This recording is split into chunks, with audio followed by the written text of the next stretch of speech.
Tonight's story doesn't begin with a wedding, or a love story, or even a fight. It begins with a broken button, a missing earring, and a smell that didn't belong to me. There was a black button on our bedroom floor. It was just sitting there, like it had every right to be right next to the leg of our dresser. Harmless. Ordinary. But I don't own anything with black buttons. Not shirts, not coats, not even my old church jacket from my cousin's funeral. And Mel, my wife, hadn't worn anything with buttons in months. She was all about zippers now, or lace. I bent down, picked it up, and held it in my hand like it might explain itself. It didn't, but the weight of it felt like holding a secret. That was Sunday morning, the morning after the party. The party I begged her not to attend. She didn't get home until almost 7 o'clock. No apology, no explanation. Just walked into the kitchen like she'd been out for milk. Her hair was still curled, lipstick faded, and there was a faint scent of cologne. I didn't wear something citrusy, younger, confident, arrogant. I didn't say anything right away. I just asked, "Did you have fun?" She didn't look at me when she answered. It was all right. And that was it. No details, no who was there, no how late it went. No, you were right. I should have stayed. Just a shrug. Just silence. But back to the button. I left it on her nightstand, didn't say a word. I wanted to see if she'd notice it. A test. Maybe a stupid one, but I needed something. She never mentioned it, not even once. That same day, I found one of her earrings under the couch. One of the dangly ones, gold with tiny emeralds, the kind she only wears when she wants attention. We hadn't gone out in weeks. I hadn't seen her wear those since our anniversary dinner back in March. That earring wasn't from the night before. That earring had dust on it. I started putting together a puzzle I didn't want to solve, and it all pointed back to that damn party. You see, when she first brought it up, it didn't sound like a big deal. Just a birthday hangout, she said. Some guy from work, open bar, nothing crazy. I told her I wasn't comfortable, that I had a bad feeling. I wasn't loud about it. I wasn't mean. I just said, "Please don't go." "Not this one," she laughed. "Not out of cruelty. Worse, out of dismissal. Like I was a child afraid of the dark." "It's not like I'm going to cheat on you, Lel," she smirked. I wish she hadn't said that, because now every time I close my eyes I hear it, like a curse. I didn't sleep that night, not even a little. Mel lay next to me in bed, her breathing soft and even, like everything was normal. Like the hours she was gone didn't leave a hole in our timeline. I stared at the ceiling, trying to make peace with my own imagination, but every time I blinked, I saw that black button again. I heard that cologne's whisper in the room. I felt the space between us stretch like a fault line. Around 3 a.m., I got up and sat on the floor of the living room with a cold glass of water and a colder thought. She lied to me. Maybe not with words, but with the absence of them. And that kind of lie is louder than the spoken ones. It wasn't just the party. It was the build-up, the missed dinners, the phone flipped face down, the smile that never quite reached her eyes anymore. The laugh that didn't belong to me. The next morning, I tried to play it cool. I made coffee like always, set her mug on the counter with 2 sugars just how she liked it. She came into the kitchen wrapped in her robe, her hair tied up lazily, and gave me a tired good morning that tasted like ashes. I asked how she slept. She said fine. I asked if she had fun at the party. She said, "Yeah, that was it." So I asked a different question. "Who drove you home?" Her answer came too fast. "Everly? You know, the girl with the pixie cut?" But I didn't know that name. She'd never mentioned an Everly, and more than that, she avoided eye contact when she said it. That was all I needed. I didn't argue. I didn't accuse. I just nodded and said, "Cool."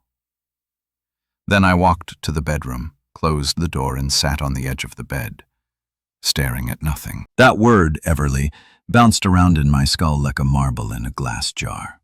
Made up, convenient, disposable. And suddenly, everything else looked different. I started noticing things. Her charger was missing. Her gym bag smelled like alcohol and something floral, not her perfume.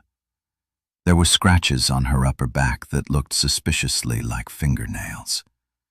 And her red blouse, the one with the open shoulders, was stuffed in the bottom of the laundry hamper inside out, stained at the collar. It was like every object in our house became a clue, and I didn't know whether I was solving a mystery or building a case against my own sanity.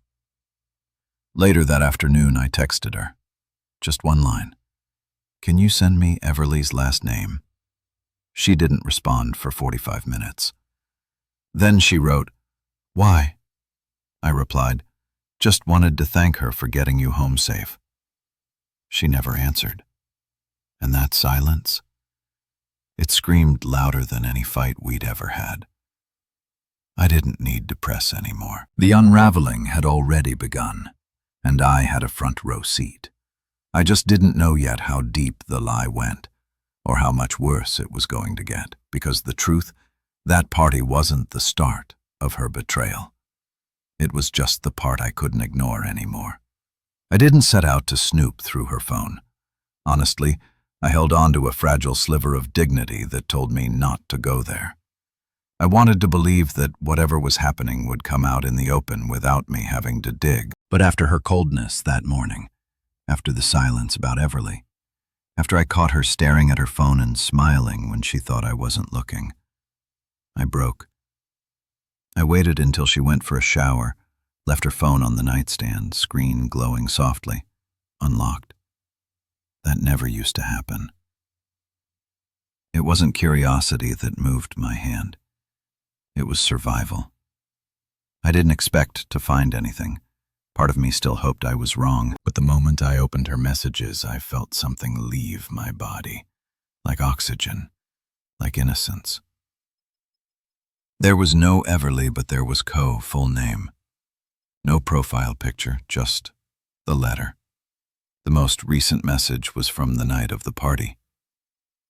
"K, can't stop thinking about last time.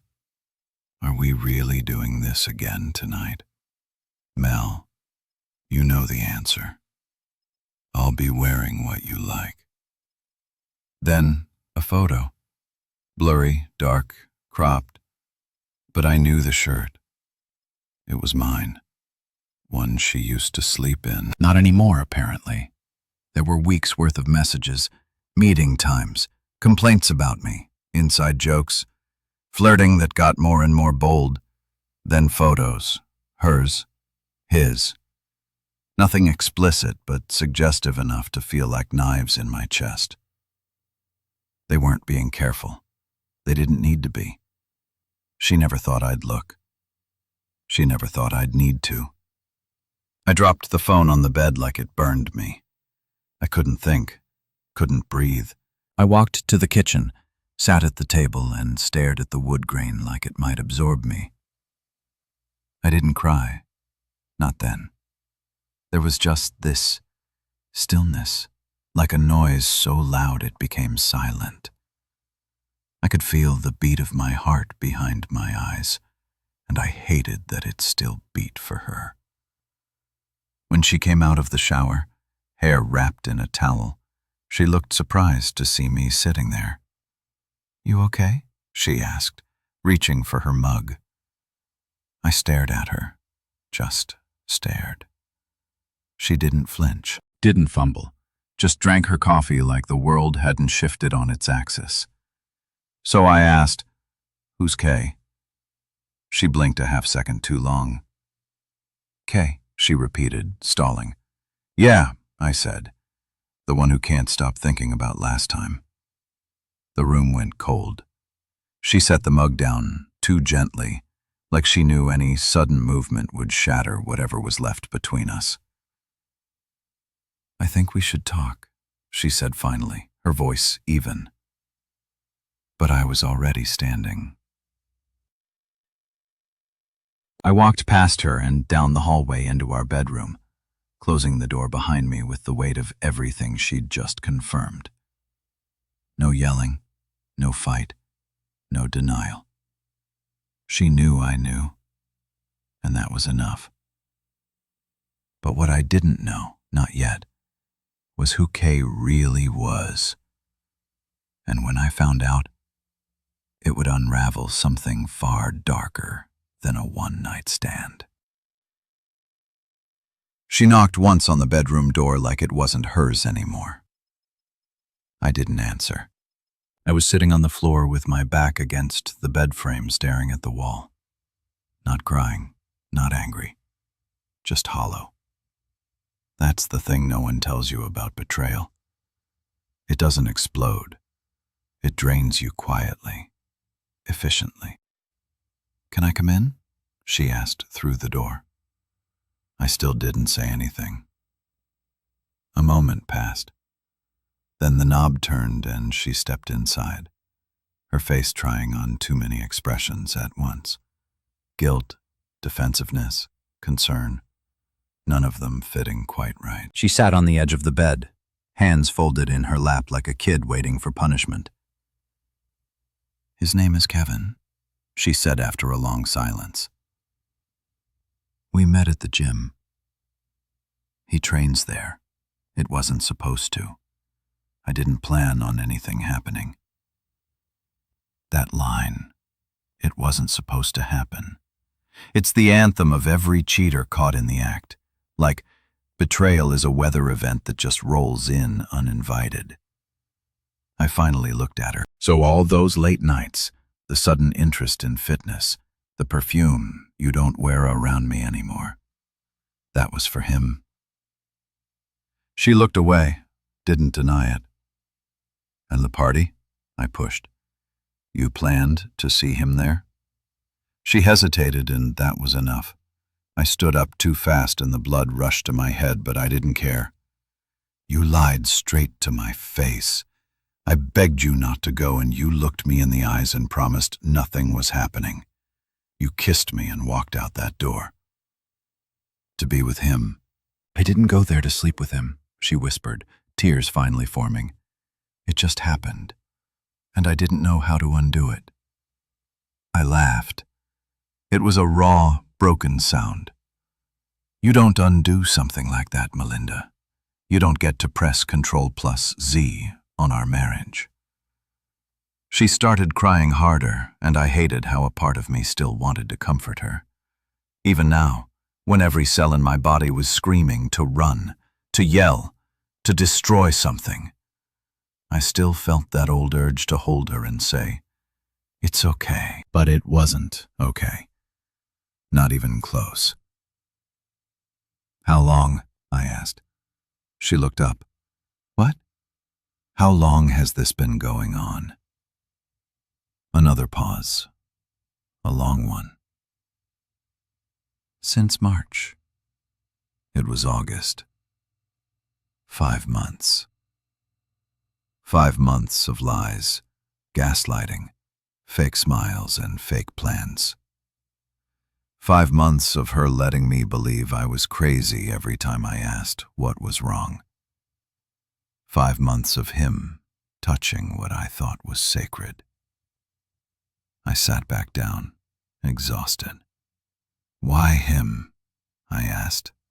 Not angrily, just lost. "I don't know," she said. "He made me feel seen, desired." "You were always tired, distant." "I don't know, Lel. I felt invisible. I felt that slap more than any hand could deliver." "You didn't feel seen," I said slowly. "I made you dinner every Sunday. I rubbed your feet when you said work was too much. I canceled plans with my friends just to be home in case you needed company. I begged you to spend time with me. She covered her face with her hands. "I don't know how we got here," she sobbed. "But I did.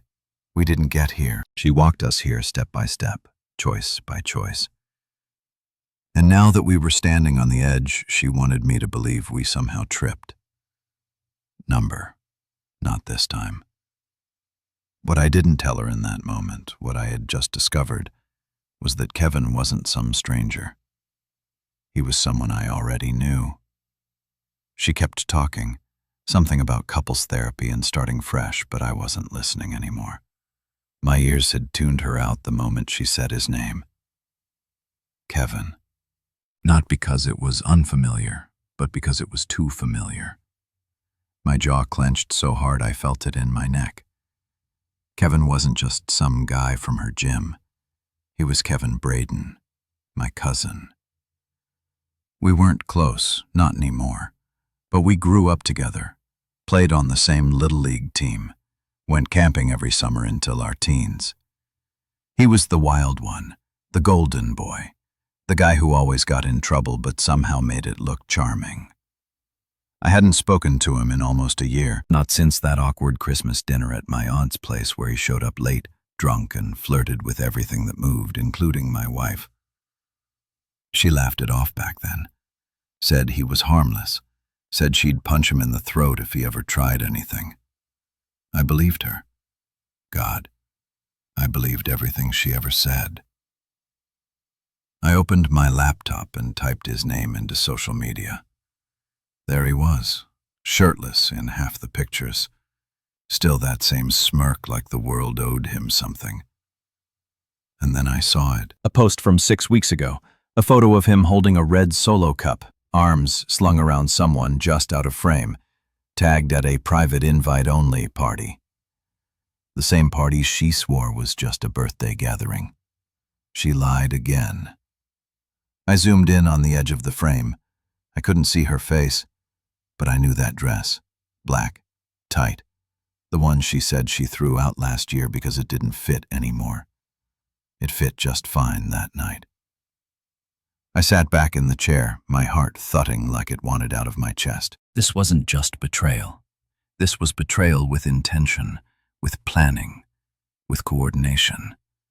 She didn't fall into this. She walked right into it, arms wide open. And now she was sitting in our room pretending she had tripped.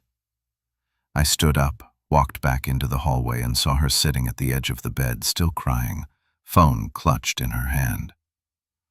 I didn't yell. I didn't accuse. I just asked one question. Did he ever come here, to our house? She blinked, caught off guard. What? Did Kevin ever walk through that front door while I was at work? Did he sit on this couch? Use our shower? She froze. Her lip quivered. That was my answer. How could you? I whispered, voice shaking. How could you bring him into this house? I was confused, she said, standing now. It wasn't supposed to. Stop saying that, I snapped. My voice cracked halfway through, not from anger, but from the sheer weight of the words. Stop pretending you didn't know exactly what you were doing. I didn't mean to fall for him, she said quietly. And in that moment, it felt like the floor gave out beneath me. Fall for him. This wasn't just a fling. This wasn't a drunken mistake or a temporary lapse in judgment. She had feelings for him. She had given herself to him emotionally, not just physically. That was worse than anything I imagined. I felt sick. I need you to leave, I said. She looked startled. What? I need you out of this house tonight, but I don't have life.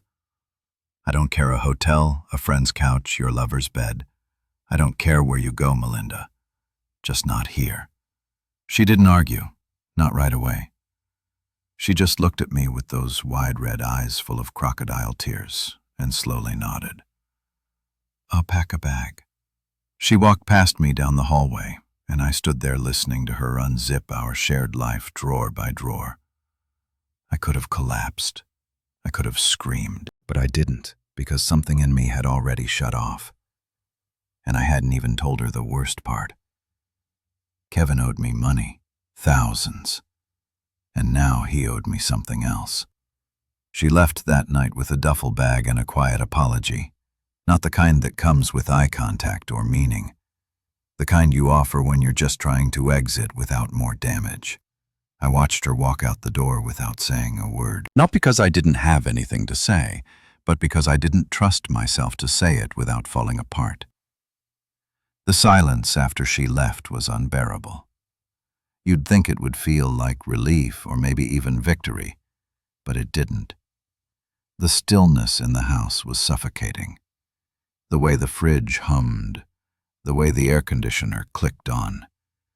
Everything sounded louder now that she was gone, and in the absence of her footsteps and her voice and her perfume that still lingered in the hall, I sat down and opened the one thing I hadn't touched yet. My old email account. See, Kevin never struck me as a guy who covered his tracks. Well, and I remembered something. An old shared password we used as teenagers to prank each other's online accounts. We had created a joint fantasy football profile years ago, and I figured he was the type who reused passwords. So I tried it on one of his known email addresses. It worked. I wish it hadn't. What I found was more than just casual flings or flirty exchanges. There were emails, real ones, long-winded, emotionally loaded, dated back over 6 months. He wrote to her like they were in a twisted love story. He said things like, "I hate seeing you with him, pretending you're still happy." And if we had met first, none of this would have happened. She wrote back, paragraphs, confessions, promises. But then I hit something worse. A thread labeled plan. I opened it, bracing myself. It was a back and forth about moving in together, about timing, about me. She had told him that once things settled down and we had a calm conversation, she'd ease me into the idea of separation, make it sound mutual. "Lel's too passive to fight back," she wrote. "He'll fold if I cry." That line, it hit harder than any photo. She didn't just cheat. She strategized. She painted me as pathetic, some dull, predictable doormat who wouldn't stand up for himself. Like I was background noise in my own marriage. And Kevin, he encouraged it. "Play nice," he replied. "Keep him soft. It'll make everything smoother." My hands trembled on the keyboard. I felt humiliated in a way I didn't think was possible. Not just as a husband, but as a man, as a human. This wasn't two people slipping into a mistake. This was two people building a fantasy on the ruins of my life and laughing while doing it. But here's the thing they didn't know. I wasn't going to fold, and I wasn't going to confront them the way they expected, because there was one more email in Kevin's inbox. One that changed everything. It was from my bank. An automated confirmation of a deposit from my account to his. That's when it hit me. Mel didn't just betray me emotionally. She betrayed me financially. While I was paying bills, cooking dinners, and wondering why she didn't want to be touched, she was moving money, my money, quietly, carefully, with his help, and I had the receipts. They thought I was soft.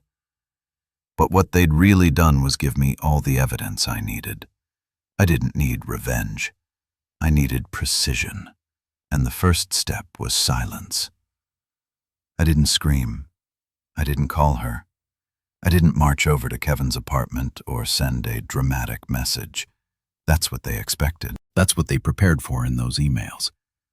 They thought I'd lose my mind, throw things, cry, threaten, beg. They had contingency plans for that version of me. But they never imagined what I'd do instead. Absolutely nothing. Not at first. I let them live in their fantasy. Let them believe they'd outsmarted me, that their little scheme had slipped by unnoticed. I knew the exact dollar amount they'd funneled, quiet $500 transfers, inconsistent enough not to raise flags, but steady enough to add up. Over 4 months, she moved nearly $7,000 into an account she helped him open. I checked the records twice. It was my name on the paycheck and his name on the benefits. What hurt more than the money was the narrative they built around me. The emails made it clear. To them, I was weak, predictable, forgettable, just an obstacle to maneuver around politely, like a slow-moving car in their fast lane. Mel even wrote once, "I'll cry if I have to." Lel folds when I cry, so I folded. Or rather, I let her think I did. The next day I sent her a message. Nothing dramatic, just, "I think you're right. We need time. I need to figure myself out." Her reply was fast. "I agree. This is probably for the best. I'll come get the rest of my things tomorrow." The way she said the rest, like our life together had been reduced to a few boxes of sweaters and makeup, stung deeper than anything else. I stared at the message for a while, not because I didn't expect it, but because I had, word for word. I went into prep mode, cold, mechanical. I contacted the bank, froze joint accounts, redirected my direct deposit to a new solo checking account, locked my credit. I changed passwords, withdrew cash, printed statements. Every single move was careful, silent, calculated. I moved through my house like a ghost, watching everything with the detached focus of someone setting a trap, not out of revenge but for protection. By the time she arrived the next evening, I was composed. She came in like nothing had happened. Hair done, light makeup. That same breezy energy she wore when she was hiding something. Kevin wasn't with her, but I knew he was close. Probably waiting in the car. I imagined him in the driver's seat, texting her things like, "You okay?" and "Take your time." She walked into the kitchen without asking, picked up the last box she'd left, then looked at me over her shoulder. "I'll have the divorce papers sent by the end of the week. Clean and quick." "Okay, clean and quick," I echoed. She paused as if expecting me to say more, maybe to beg her to stay or ask why, but I didn't. I just looked at her like she was a stranger, because she was. She tilted her head slightly and gave me this weird, almost pitying smile. "I'm glad you're taking this well," she said. I nodded. "Me too." She left without hugging me, without saying goodbye. Just a glance back at the hallway we used to share. Then she disappeared through the door. I watched her walk to a dark blue sedan and slide into the passenger seat. I recognized the car. It was the same one from the party, the one she promised she had nothing to hide about. Kevin didn't even look at the house. He just drove off like a man who thought he won. They had no idea that I had already contacted a lawyer. They didn't know I had every email, every transfer, every single word. And they definitely didn't know that the apartment they planned to move into next month, it was in my name. 2 weeks after she left, I watched them move into the apartment like two teenagers in love. I kept a distance. I didn't interfere. They had no clue the lease was still legally mine. No clue the utilities were in my name. And no clue that I had legally recorded every document that proved she siphoned money from our marital account and funneled it into Kevin's. But I wasn't interested in destroying them. Not anymore. I was interested in reclaiming myself. While they were playing house, I was meeting with my attorney. We filed for divorce with all the evidence attached: financial fraud, infidelity, misappropriation of shared funds. She was stunned. Her response email came through one morning while I was drinking coffee on my porch. She begged me not to go public, said it was all just a misunderstanding, that she was scared, that Kevin was pressuring her, that she didn't mean to take so much. But what she really meant was she didn't expect me to fight back. I didn't go public. I didn't need to. I let the system handle it. She was ordered to pay back every cent. Her name was removed from the lease. Kevin was evicted. And when they tried to plead their case to the landlord, he just shrugged and handed them the papers. You should have seen their faces when they returned to the apartment one afternoon and found everything gone. The locks changed, their furniture neatly stacked in the hall, a printed letter taped to the door with the words, "Don't worry. Clean and quick, just like you said." No screaming, no threats, just closure. It's been 3 months. I moved into a new place, a little smaller, a little quieter, and somehow a whole lot warmer. I planted tomatoes in the backyard. I adopted a dog. I started saying no when I wanted to. I still hear her name sometimes, but it doesn't cut like it used to. Now, it's just another chapter I've finished reading. Funny thing is, I still think about the button, that one black button on the floor. It was such a small thing, but it told the whole story. I just wasn't ready to listen yet. Now I am. Thanks for sticking with me through this story. If you've ever experienced something in your life that seemed small at first but turned into something massive, maybe a comment, an object, a strange coincidence, tell us about it in the comments below.